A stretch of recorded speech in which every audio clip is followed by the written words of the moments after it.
My last review in a nutshell. I hate it. I don't understand the appeal at all. Hi guys, and welcome back to my channel. Today we're reviewing To Olivia on Sky Cinema, starring Hugh Bonneville and Keeley Hawes.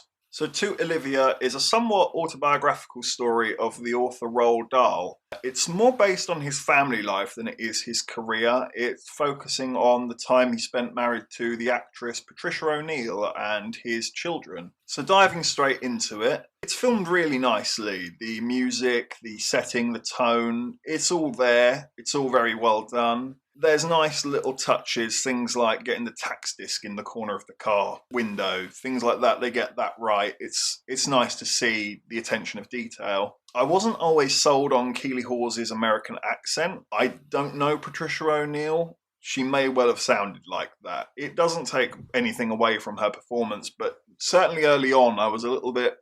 But the chemistry between Hugh Bonneville's Roald Dahl and Keeley Hawes' Patricia O'Neill is actually really strong.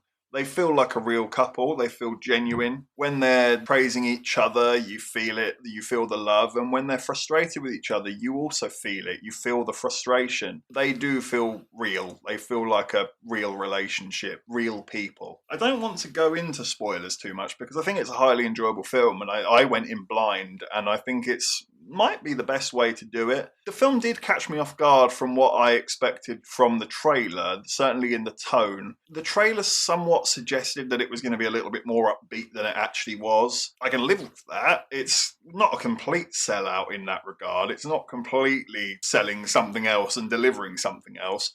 There is, when you look back at the trailer once you've watched it, you're like, yeah, I mean, I suppose, but there's just small details in the trailer that just suggest this to be a happier story than it actually is. It really does just focus on the home life of Roald Dahl, the difficulties that he's faced. It really humanises him. It doesn't show him to be a complete and utter saint. He makes some really poor decisions and some really poor mistakes. It's quite understandable. It does just humanise him, and I suppose for me, I enjoyed that because I was prime audience for his work, and at that age you're just wrapped up in the work. You don't really think about the fact that a man wrote this, a real person wrote this. He came across as some sort of like magician that can just pull stories out of every pocket and sleeve. You don't really recognise that he's a living man with a living life, with problems. It was nice to sort of see that aspect. One aspect of the film that I was a little bit confused by, I think I understood it. I don't think it may be translated very well, and I won't spoil it for those who do want to see it. I'll just say this character didn't really work for me. I don't really know what he offered. I think it was supposed to show a connection from Roald to his inner child, but I personally thought that was already quite well depicted just in the times that he spends with his children. He is a big man-child. I don't think it necessarily needed to be there. It didn't really offer much for me. I get the incentive, I get the idea. I just don't think it was necessary, to be truthfully honest. It's a really bleak story. It's not cheery at all. I'm glad I've watched it. Like, I didn't dislike it. But I don't really know when you would want to sit down and watch this. It's not exactly like putting on Star Wars or putting on The Avengers and just cracking open some popcorn and some fizz. It's a lot darker than that. It's a lot more soul-crushing and gut-punching, which I just wasn't really expecting. I'm fine with it. I like that it did that. It took me on a journey that I was not expecting. It's just, yeah, you're not necessarily going to be leaving with a smile. But you're not smiling because the film is rubbish. You're not smiling because the film does a really good job in delivering such a bleak story. So it's kind of a compliment. I did really like that they just, they took the time with characters.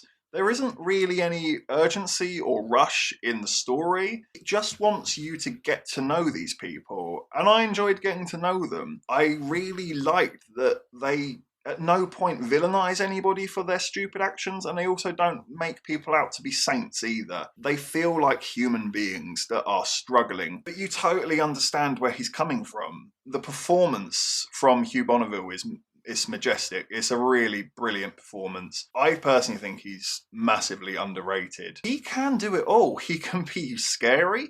He can be compassionate. He can be the old man who knows everything and just sort of lets everyone get on with it and does his own thing. And he can also be like a tough nut who doesn't want to crack. I think he's a brilliant actor, and I think this is a great vehicle for him to really express his ability.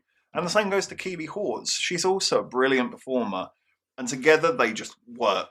They just work. I really liked seeing these two together, and I'd gladly watch them in something together again. For what it is, it's really good. It's very bleak, but that is what it is. And in delivering that, it does a great job. I should say as well that it's not like, we're not diving into some sort of Holocaust picture or something like that. It's a really tragic incident that happens, and it's people trying to deal with that incident, a very real incident that can happen to anybody. And in amongst this tragedy, there's little moments of joy pitted throughout. There were one or two scenes where I genuinely laughed. But yeah, my biggest complaint has to be that I don't really know how much rewatch value it has.